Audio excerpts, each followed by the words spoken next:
Assalamualaikum warahmatullahi wabarakatuh. Waalaikumsalam. Masyarakat Pasaman Barat, baik yang berada di Pasaman Barat maupun yang di rantau. Hari ini kita akan berbicara tentang permasalahan pendidikan dan kebudayaan. Yaitu kita akan berbicara tentang banyak hal tentang menghadapi pendidikan di dalam masa Covid. Untuk itu kita sudah hadirkan Kepala Dinas Pendidikan dan Kebudayaan Kabupaten Pasaman Barat, Bapak Dr. Andus Marwazi B, Master Manajemen. Bang, saya panggil Bang aja Bang ya. Ya. Nah, Bang, ini kan masa pandemi sejak mulai Maret nih Bang. Ya. Maret sampai sekarang, nggak ada teduhnya. Ya. Kemarin masih bisa lah Pasaman Barat ini bertatap muka karena kita masuk daerah hijau. Ya. Sekarang udah lewat kuning Bang, udah masuk ke oranye kan. Ya. Nah, bagaimana caranya itu Bang untuk pendidikan ini Bang? Ya, terima kasih. Assalamualaikum warahmatullahi wabarakatuh. Memang benar seperti yang disampaikan tadi bahwa di masa pandemi COVID-19 di Kabupaten Pasaman Barat tentu berimbas kepada pelaksanaan pendidikan di Pasaman Barat. Dalam menghadapi ini, maka sesuai dengan ketentuan yang ada, kita menerapkan 3 metodologi pembelajaran kepada anak kita, mulai dari tahun pelajaran baru khususnya kemarin ya 2020-2021. Yang pertama metodologi dengan sistem PJJ namanya, pembelajaran jarak jauh, dengan 2 cara, yaitu daring dan kedua luring. Dan kemudian yang kedua itu dengan tatap muka. Untuk yang tatap muka di tahap 1 sampai sekarang ini yang bisa kita lakukan baru tahapan SMP. SMP diiringi dengan SMA dan SMK. Sementara untuk SD ini kita melakukan tahap 2 setelah evaluasi 2 bulan berjalan pelaksanaan protokoler kesehatan COVID-19 di SMP. Dan kemudian untuk PAUD dan TK ini kita evaluasi setelah 3 bulan berjalan baru kemudian masuk PAUD dan TK. Nah, pada sekarang ini dalam perjalanannya PAUD dan TK kita ini belum masuk untuk tatap muka, yang baru masuk SMP. Sekarang kita berada pada zona orange. Jadi menyikapi zona orange ini kemarin tentunya berdasarkan adanya zonasi ya yang dikeluarkan oleh Sumatera Barat, mulai juru bicaranya Dinas Kominfo Sumatera Barat, bahwa menetapkan kita zona orange. Di dalam ketentuannya bahwa pendidikan di masa orange ini tentu pada prinsipnya tidak lagi dilakukan secara tatap muka, melainkan semuanya melalui luring atau daring. Nah, menyikapi hal ini kita laksanakan rapat bersama dengan Satgas COVID-19 Kabupaten Pasaman Barat lengkap kemarin tanggal 21 September 2020. Hasilnya adalah bahwa pada daerah-daerah yang meningkat positif COVID-19 ini itu dilakukan belajar anak kita secara daring dan guru pun bekerja dari rumah. Oleh karena itu ada 3 berdasarkan deteksi Dinas Kesehatan dan juga dari Kalaksa yang kita harus sekarang daring yang berlaku mulai hari ini Pak. Pertama adalah di Kecamatan Pasaman, yang kedua Kecamatan Donando, yang ketiga Kecamatan Kinali. Untuk 3 kecamatan itu memang mulai hari ini guru maupun siswa ini bekerja di rumah dan belajar dari rumah. Sementara yang lain, karena memang daerah kita banyak daerah yang kepulauan, daerah tertinggal, tidak ada sinyal sama sekali, tidak ada alat untuk bisa komunikasi, dan tidak ada di situ berjangkit virus COVID-19 ini. Untuk sementara sambil kita evaluasi tetap melaksanakan kegiatan pembelajaran di sekolah tatap muka dengan catatan pelaksanaannya adalah 50% di sekolah dan 50% PDR atau belajar dari rumah. Itu yang tatap muka. Bang, Nah, kita urai satu-satu dulu Bang. Ya. Kan belajar dengan yang pertama daring dan luring. Ya. Pelaksanaannya daring ini gimana nih Bang? Dan luring ini pelaksanaannya? Ya, kalau daring, pertama kita peruntukkan dulu bagi sekolah yang memiliki jaringan komunikasi. Itu biasanya kalau kita di ibu kota kabupaten dan ibu kota kecamatan. Untuk ini tentu kita persiapkan aplikasi untuk mereka, termasuk Google Classroom ya, Google Drive untuk soal anak ini, yang dimana guru ini mengemasnya ya, menyiapkannya dari sekolah, dan kemudian untuk anak-anaknya dibuat kelas-kelas belajar. Di kelas-kelas belajar, melalui itulah anak-anak ini bisa belajar sesuai dengan kompetensi inti namanya, kemudian kompetensi dasar maupun pokok-pokok bahasan yang ada pada kurikulum kepada anak kita. Jadi kurikulum itu udah ada banknya Bang? Oh ada. Ada banknya, kemudian gurunya mengambil itu dan disiarkan ke anak-anaknya. Iya, ke anak. Ditambah lagi dengan bantuan TPRI. Nah, TPRI untuk anak kita juga sudah ada penjadwalannya dibuat oleh pemerintah. Pada jam-jam tertentu anak kita bisa belajar melalui TPRI. Berarti ada dua sumber. Pertama dengan bank soal kan? Iya. Bank soal itu yang dimanfaatkan oleh guru dan kemudian diteruskan ke WA anak-anak. Iya. Jadi begini, bukan bank soal saja, memang materi itu sendiri. Materi itu. Karena memang mereka belajar dalam jam belajar di sekolah, cuma dipindahkan ke rumah. Berarti ada materi itu yang dikemas secara nasional tuh Bang ya? Betul, yang dikemas secara nasional. Nah, itu tinggal ngambil misalnya tentang IPS. Ya. Tinggal ngambil pokok bahasan ini. Betul. Nah, kemudian berupa film atau berupa buku? Nah, ada berupa misalnya kan berupa dia kan penjelasan guru itu, ada berupa video. Ada berupa video yang diberikan pada anak-anak kita. Ada berupa penjelasan teks dan modul pada anak kita. Jadi ini misalnya dia belajar di sekolah itu 7.30 sampai dengan jam 12:30. Di sekolah pun dia belajar seperti itu juga. Oh, gitu. Sama, istirahatnya juga sama, tapi mereka di rumah. Berarti gurunya yang mengendalikan dengan sistem WA Iya, atau dengan aplikasi? Ada dengan aplikasi, betul sekali. Oh gitu. Ya, kalau yang luring Bang? Kalau yang luring kita PJJ namanya, program jarak jauh, pembelajaran jarak jauh. Itu kita kemas dalam dua bentuk. Yang pertama adalah modul dan penugasan, di mana guru sesuai bidang studinya, pokok bahasannya pada minggu itu dibuat modulnya, ada petunjuk pengerjaannya, kemudian materinya apa, soal-soalnya, latihan-latihannya bagaimana, dan kemudian evaluasinya bagaimana. Disampaikan berupa hard copy atau soft copy? Itu disampaikan berupa teks kepada orang tua. Fotokopi di anak? Iya, bukan anak sekolah yang sudah menyiapkannya, ya. Disiapkan itu, diberikan pada ada yang jemput orang tua, ada yang diantar oleh guru langsung ke rumah. Itu yang luring Bang ya? Iya. Yang tatap muka sementara bagi daerah-daerah yang tidak terkena COVID per nagari ya, per nagari atau per kecamatan Bang? Ya, per kecamatan sekarang. Per kecamatan yang tidak kena tetap dipertahankan untuk tatap muka. Ya, dalam zona orange ini sekarang. Dalam zona orange sekarang ya. Oke Bang, kalau begitu tentu orang tua nih Bang. Kalau kita lihat bahasanya guru memberikan modul atau memberikan bahan ke anak, dan kemudian tentu orang tua yang akan mengajarinya. Betul sekali. Gimana nih peran orang tua nih Bang untuk belajar anak di rumah ini? Ya, peran orang tua di masa pandemi ini dalam membimbing anak sangat menentukan. Kenapa demikian? Karena memang di jam belajar itu anak berada di rumah. Tentu nanya partisipasi orang tua, terutama ibu ya yang sering berada di rumah. Kalau bapaknya mungkin bekerja, ibunya kita harapkan bimbingannya, arahannya mendampingi anak-anak kita untuk mendisiplinkan belajar. Mungkin ada yang harus dicatat, ada harus dikerjakan tugas-tugasnya. Nanti juga ada harus diantar anak ke zona tertentu. Supaya nanti ada umpan balik dari sekolah, anak ini apa tidak, belajar apa tidak. Tentu ini bimbingan dari orang tua ini sangat diharapkan. Bahkan mungkin dalam memperbanyak literasi daripada anak kita, ini sangat diharapkan sekali bantuan dan bimbingan dari orang tua.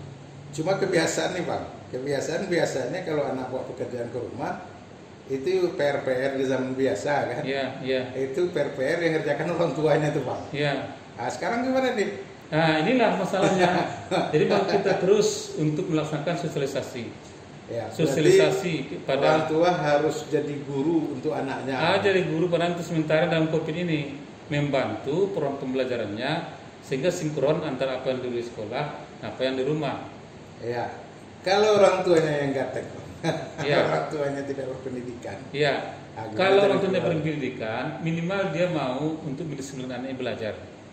Mungkin didampingi, kemudian diajak, dibimbing.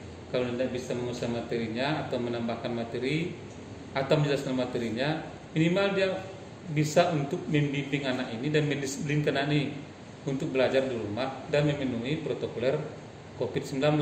Misalnya kita harapkan anak ini tidak membiarkan anaknya kelelaran di luar rumah yang tidak memakai protokoler COVID-19. Nah, ini di rumah pun dia selalu mentaati pelaksanaan protokol COVID-19, menjaga kesehatan anak dengan baik. Ini diharapkan. Ya benar tuh Bang. Cuma biasanya kalau masyarakat kita ini kalau tidak sekolah libur, Iya. libur pergi jalan-jalan dan jalan main. Iya. Anak-anak umumnya mau dianggap seperti sekarang ini bukannya belajar di rumah, Ya, tapi boleh dikatakan libur tambahan. ya. Nah, gimana merubah mindset ini Bang? Itulah yang selalu kita tadi saya sampaikan, dia kan sosialisasi ini. Usaha kami melalui komite sekolah, termasuk juga para orang tua, kita buat surat kepada orang tua edarannya supaya orang tua yang pertama Pak ya dalam COVID-19 ini agar anak bisa lancar belajar, memang kita minta kepada orang tua untuk tidak bepergian keluar daerah kecuali sangat diperlukan, karena kontak di luar daerah itu tidak tahu kita nanti kontak di rumah lagi. Ini kita harapkan untuk tidak nih. Yang kedua, orang tua kita harapkan memang banyak komunikasi juga dengan guru supaya nanti tahu perkembangan bagaimana. Dan guru pun Pak itu sesuatu dapat berkunjung ke rumah untuk melihat bagaimana kondisi anak di rumah. Ada mengunjungi kelompok-kelompok. Ada, dia lakukan program home visit ya, kunjung rumah para anak itu, bagaimana kondisi anak belajar di rumah. Sekarang kan sudah 6 bulan ya Bang, udah Iya. melewati satu evaluasi belajar kan? Iya, Nah, katakanlah semester atau Iya. apa namanya kalau kita di SMA, iya, kan sudah ada nilai rapor. iya. Gimana kayaknya perbandingan masa COVID dengan masa sebelumnya Bang? Ya tentu jauh ya, jauh. Kalau misalnya sebelum masa COVID, materi itu memang tersampaikan sempurna pada anak-anak. Sementara di masa COVID ini materi itu harus kita sederhanakan dan dilakukan proses pembelajaran relaksasi. Tidak juga bisa kita paksakan anak itu seperti itu. Tetapi kita ajak mereka untuk bisa belajar, mempertahankan mutu pendidikan kita. Ini minimal ya, tentu kita. Kalau nanti tidak bisa kita meningkatkan, minimal kita pertahankan mutu ini. Dan anak kita terutama di SD ya, kita menghindari nanti jangan sampai anak kita ini buta huruf. Karena memang anak SD ini terutama kelas 1 dan kelas 2, kalau kita tidak selalu membimbing mereka dan kita tidak kunjung mereka ke rumah, tidak bersama-sama orang tua, mereka tidak bisa belajar sempurna, bisa nanti mereka buta huruf. Ini yang kita hindari sekarang. Ya, berarti istilahnya sasaran pertama adalah pendidikan dasar. Iya. Nah, buta huruf lebih tepatnya, Iya. gitu Bang. Karena kan COVID kita belum jelas nih, Iya. kapan berhentinya kan. Betul. Nah, ada informasi bahwa vaksinnya akan dilempar atau diberikan ke pasaran di Januari kan, tahun besok. Ya, Nah, uji coba sudah ada harapan kita, tapi itu kan tidak pasti. ya, Kita tentu berpikir bagaimana mensiasati pendidikan ke depan. ya, Kalau kayak begini terus, tentu kan Abang bilang artinya dengan masa normal, dengan masa COVID terjadi penurunan kualitas. ya. Nah, gimana kita mempertahankan kalau bisa kembali ke kualitas semula? Ya, Nah, langkah-langkahnya gimana tuh Bang? ya. Pertama, memang Sambil minum Bang, sambil minum, Bang, ya, santai ya. ya, kita mentargetkan bisa anak ini tetap muka walaupun tidak penuh di sekolah. Sehingga ada umpan balik dia belajar ini dan evaluasinya antara guru dan siswa. Kalau memang semua BDR dengan lokasi kita yang banyak, yang bahkan ada yang blank spot, sama sekali tidak ada sinyal, ada sinyal tapi tidak merata dan lainnya. Ini kita khawatirkan bahwa mereka tidak bisa menguasai paling kurang lah standar minimal dari pembelajarannya di sekolah. Jadi kita usahakan, maka kami Pak merencanakan yang SMP ini kan kita katakan sekarang. Alhamdulillah sampai hari ini belum ada guru yang terpapar COVID-19 dan belum ada siswa yang terpapar COVID-19 maupun pegawai kita. Ini kita pertahankan terus, maka kami melalui kegiatan SMP sekarang itu per minggu monitoring bagaimana pelaksanaan pemakaian masker anak-anak, pemakaian masker GTK-nya guru dan tenaga pendidikan, pemakaian cuci tangan dengan sabun air mengalir di sekolah, begitu juga dengan jaga jarak yang ada di lokal. Lokal kita kan kita bagi dua nih. Nah, jadi kita paling banyak 18 orang per lokal. Biasanya misalnya dia 30, nah maka dia bagi dua. Maka tadi 50% itu pertama kita. Yang kedua, kita tetap selalu mengejar 8 standar pendidikan. Mulai dari standar isi atau kurikulum sampai kepada pembiayaannya. Di masa Covid sekarang ini, pembiayaan pendidikan pun kalau kita pikir mungkin lebih ringan ya dengan masa Covid. Tidak. Justru masa Covid ini biaya pendidikan ini harus lebih ditingkatkan. Karena apa? Karena banyaknya kebutuhan ATK, kebutuhan komputer, kebutuhan internet yang dibutuhkan oleh anak kita maupun di sekolah. Jadi 8 standar itu Pak kuncinya harus kita pertahankan. Standar kurikulumnya, proses pelaksanaannya, kemudian tenaga pendidikannya, sarana prasarananya harus kita kejar, kita manfaatkan apa yang ada sekarang dengan baik. Kita kejar juga mutu lulusannya, termasuk pengelolaannya, manajemen dari kepala sekolah, dan kemudian juga adalah pembiayaannya. Bagaimana bisa dilaksanakan pengefektifan pelaksanaan dana BOS yang ada di sekolah kita. Berarti menurut Abang sekarang posisinya guru-guru kita atau perangkat di sekolah kita ini siap menghadapi suasana ini ya? Insya Allah. Dan memang yang paling sulit Pak, ini guru-guru kita menghadapi daring ini memang sulit. Karena apa? Kami akui sendiri bahwa SDM kita yang masih perlu tingkatkan. Masih banyak guru-guru kita dan pegawai kita gaptek ya, tidak menguasai digital ini dengan baik, sehingga hanya berjalan apa adanya. Ini kita akui sekali itu.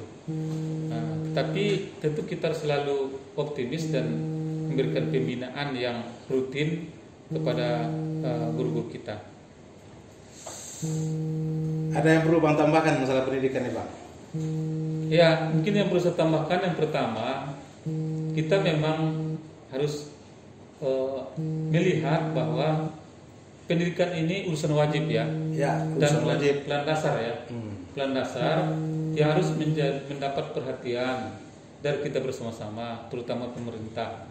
Jadi karena itu ke depan kita mengharapkan perhatian itu di samping kita peningkatan SDM-nya, tentu kita hendaknya juga meningkatkan pembiayaan untuk pelaksanaan pendidikan. Kalau sekarang kan yang banyak pembiayaannya untuk gaji ya, memang banyak. Tapi peraturan itu sudah terpenuhi, tapi banyak untuk gaji. Sementara untuk kegiatannya langsung yang diapakan ini masih terasa kurang.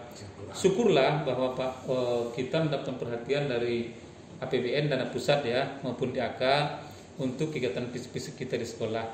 Dan kita harapkan ke depan tentunya melalui APBD juga kita harapkan melorotlah bagaimana untuk cepat kita meningkatkan mutu pendidikan kita di Kabupaten Pasaman Barat. Di masa pandemi seperti sekarang ini, tentu tugas kami ya Dinas Pendidikan cukup berat, bagaimana mengangkat mutu pendidikan dan mempertahankan mutu pendidikan ini. Namun kita yakin sekali, apabila nanti ada anak kita bisa masuk untuk tatap muka, PAUD dan TK, SD juga bisa tatap muka lapun penuh, SMP bisa tatap muka, SMA bisa tatap muka, SMK bisa tatap muka, insya Allah bahwa kita bisa bertahan ya, paling kurang untuk itu. Tapi kan kalau dibandingkan kabupaten kota lain, waktu tatap muka kita lebih banyak daripada orang tuh kan Bang kan? Iya betul. Karena kita baru kuning sekarang. Iya. Kuning kan. Baru kemarin hijau. Orange ya, kan hijau. Kemarin ya Kita sekarang orange, kemarin kan hijau. Oh, kuning. Dan sebelumnya lama hijau. Ya, lama hijau. Hijau kita kan tetap muka. Ya. Tentu kualitas kita diharapkan lebih baik daripada kabupaten kota lain kan. Ya. Karena kita sudah banyak Ya, atau banyak waktu untuk tatap muka. Ya. Bang, kita alih lagi bang. Ya. Tugas abang kan double ini. Banyak ya. Pendidikan saja. Sekarang ditambah pula dengan kebudayaan. Iya, kebudayaan. Yang sebelumnya kebudayaan ini kan di pariwisata. Iya. Nah, tahun ini dipindahkan ke Abang. Iya. Gimana nih kegiatannya bang? Ya, terima kasih. Di samping kita konsen untuk meningkatkan pendidikan ini, kita juga konsen untuk pengembangan budaya. Yang kita lakukan untuk budaya ini, yang pertama kita melakukan pendataan ya terhadap cagar budaya yang ada di kabupaten kita. Tentu kita lakukan nanti setelah kita data ini kita kembangkan dan kita jual. Ada nilai jual lah misalnya untuk itu. Nah, kaitan dengan pariwisata barangkali ya. Tentu ini juga butuh butuh dukungan ya. Dukungan baik moral maupun material dan pelaksanaan ini. Kemudian cagar budaya kita yang sudah di SK-kan berapa tempat bang? Kalau di kota lain kan ada rumah Bung Karno di Cagar budaya. Iya. Di Padang tempat di kompleks Cina itu di cagar budaya kan. Iya. Kita sudah dapat. Karena kita baru pendataan ya, kan kita pendataan lebih intensif nih. Setelah kita adakan pertemuan dengan Dinas Budaya Provinsi, kemudian juga kami ada pertemuan dengan Dirjen Kebudayaan di Jakarta dan pertemuan, dan sekarang sedang pengusulan untuk 6 tempat. Nah, di mana tuh bang yang kita usulkan sekarang? 6 tempat. Kalau boleh dibocorkan. Iya. Ya boleh masyarakat kita tahu kan. Iya. Budaya kita yang sedang diusulkan menjadi paten atau menjadi apa namanya? Ya, yang diusulkan itu seperti misalnya Kampung Talu, Perumahan Adat Kampung Talu. Perumahan Adat Kampung Talu. Kita lokasinya juga, di Talu. Ya, di Talu. Kemudian juga yang kita usulkan cagar alam yang ada di di Lubang Jepang itu. Lubang yang Jepang. ada di Talu juga kan. Lubang Jepang Talu atau Air Bangis? Oh, di situ. Di Talu. Di Talu. Kemudian juga antara lain ada Jembatan Gantung. Jembatan Gantung yang ada di Ujung Gading. Ya, Ujung Gading. Itu diantaranya yang terusulkan. Iya. Mudah-mudahan menjadi momentum Pasaman Barat bang ya. Salah lah. Dia bang, saya rasa untuk saya tambahkan sedikit. Boleh, silakan bang. Silakan. Mau ditambahkan. Ini di samping kita untuk pengembangan cagar budaya kita, yang kita apakan satu lagi adalah pembinaan terhadap seni budaya. Seni budaya, tari tradisional maupun pengembangan musik musik tradisional. Kedua itu untuk anak-anak kita baik tingkat SD maupun SMP ini tetap kita galakkan di sekolah, dan kemarin juga telah mengikuti lomba tingkat provinsi untuk FLS2N, Festival Lagu Seni Sains Nasional. Alhamdulillah hasilnya pun bagus. Di masa daring itu. Nah, itu daring kita tapi yang bagus, kita kirim video semuanya ditampilkan langsung melalui Zoom ya waktu itu. Mudah-mudahan alhamdulillah seperti SMP swasta kita, SMP swasta Al-Ma'arif ya, itu memperoleh juara 1 untuk seni tradisional Sumatera Barat, dan itu akan dikirim ke Jakarta. Nah, dalam rangka mengikuti perlombaan tingkat nasional. Ya. Dan kemudian ada lagi SMP 2 Pasaman. Itu nomor 2 ya. Nomor 2 untuk seni musik tradisional di Sumatera Barat. Itu hanya sampai Sumatera Barat. Ya. Ada SD 3 lagi di Kinali yang sudah mengikuti lomba. Masing-masing ada nomor 4, ada nomor 5, ada nomor 7. Tapi pada prinsipnya bahwa apa yang kita lakukan pembinaannya untuk seni budaya ini tampaknya pertama diminati oleh anak, dan kita bisa menyalurkan anak-anak kita yang berbakat untuk pengembangan seni budaya itu. Makasih bang, yang jelas setelah ini bang, tentu kami nanti kalau ada nanti permintaan masyarakat terhadap Dinas Pendidikan. Kami mohon Abang bisa hadir lagi kemari menjelaskannya. Ya, insya Allah. Kita gunakan forum ini untuk bisa menjelaskan secara gamblang ke masyarakat. Insya Allah, dan kami terima kasih bahwa Dinas Kominfo Pasaman Barat di bawah pimpinan dari Pak Edi Murdani SH ini cukup kreatif ya, kreatif dan menginput, mengambil masukan dari lapangan, termasuk dari pendidikan. Kami berterima kasih bahwa nanti melalui kegiatan ini ya tentu informasi-informasi tentang pendidikan bisa diterima oleh masyarakat, seluaskan di masyarakat. Terima kasih Pak. Assalamualaikum warahmatullahi wabarakatuh. Ya. Masyarakat Pasaman Barat, demikian kira-kira kita sampaikan atau kita berbicara dengan Bapak Kepala Dinas Pendidikan dan Kebudayaan. Ada hal-hal yang perlu disampaikan, bahwasanya pelaksanaan kegiatan di masa COVID tetap berjalan dengan sistematisnya. Ada yang sistematisnya dengan daring, luring, dan ada juga dengan tatap muka dan lainnya. Kemudian masalah budaya juga sedang diusulkan sekarang lokasi-lokasi cagar alam yang akan ditetapkan oleh pemerintah sebagai cagar budaya. Dan prestasi anak-anak kita di dalam seni budaya sudah ada yang juara 1 untuk mewakili Sumatera Barat dalam waktu dekat ini ke Jakarta. Ada yang nomor 2 di tingkat SMP dan seterusnya. Wabillahi taufiq wal hidayah. Assalamualaikum warahmatullahi wabarakatuh.